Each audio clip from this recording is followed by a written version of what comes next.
The 1970s were a strange decade for the British motor industry. Factories were busy, showrooms were full. But behind the excitement of owning a brand new British car, a different story was unfolding for some unlucky families.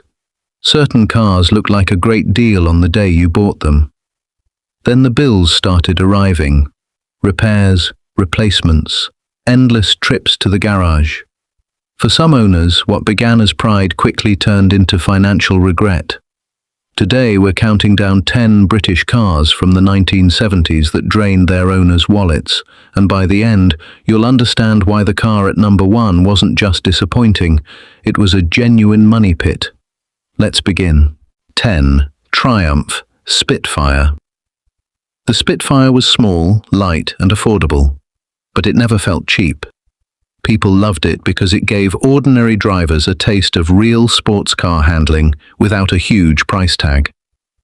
It was often a young person's first sports car, and for many Brits, their first real taste of freedom on the road. 9.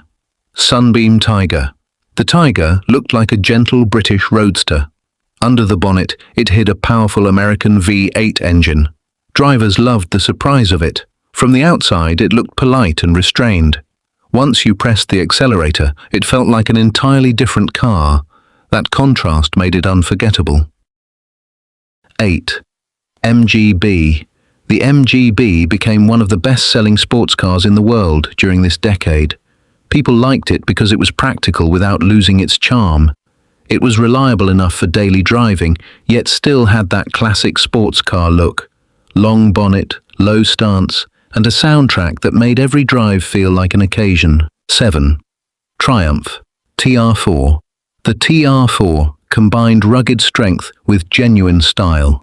Owners appreciated its toughness. It could handle long trips and rough roads, but it never lost its sporting character. For many, it represented dependable British engineering with just enough flair to turn heads. 6.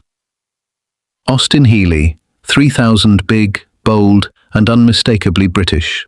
The Austin Healey 3000 had presence. It was popular because it looked as strong as it drove. The deep engine note and the confident stance made it feel like a car built for adventure.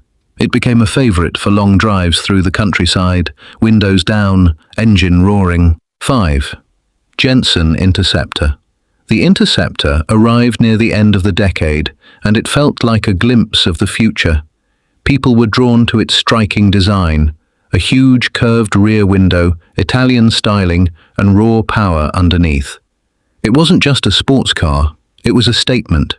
Owning one meant you noticed design as much as speed. 4. Lotus Elan. The Elan proved that lightness could beat brute force. Drivers loved how it handled, sharp, precise, almost alive in the corners.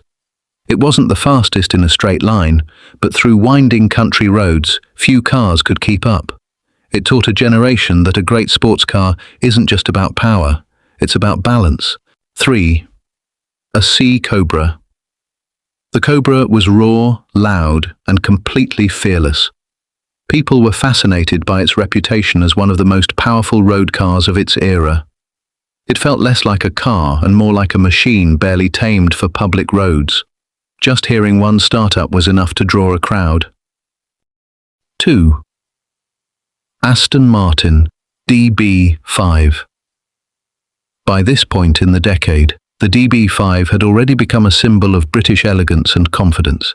People loved it for more than its performance. It represented sophistication, smooth lines, a refined interior, and a reputation that made it instantly recognizable anywhere in the world. It wasn't just fast, it was iconic. Number 1, Austin Princess. And now, the car that became a genuine money pit. The Austin Princess arrived with bold, wedge-shaped styling that turned heads on every street. It promised comfort and status for British families who wanted something a little different.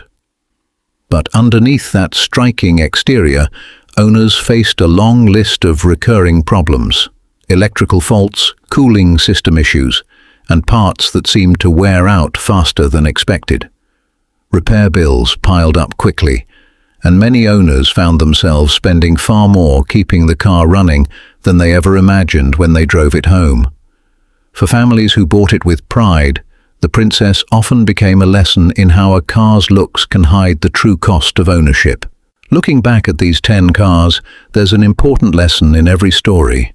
In the 1970s, British car buyers often fell in love with design and ambition, but the reality of ownership told a different tale.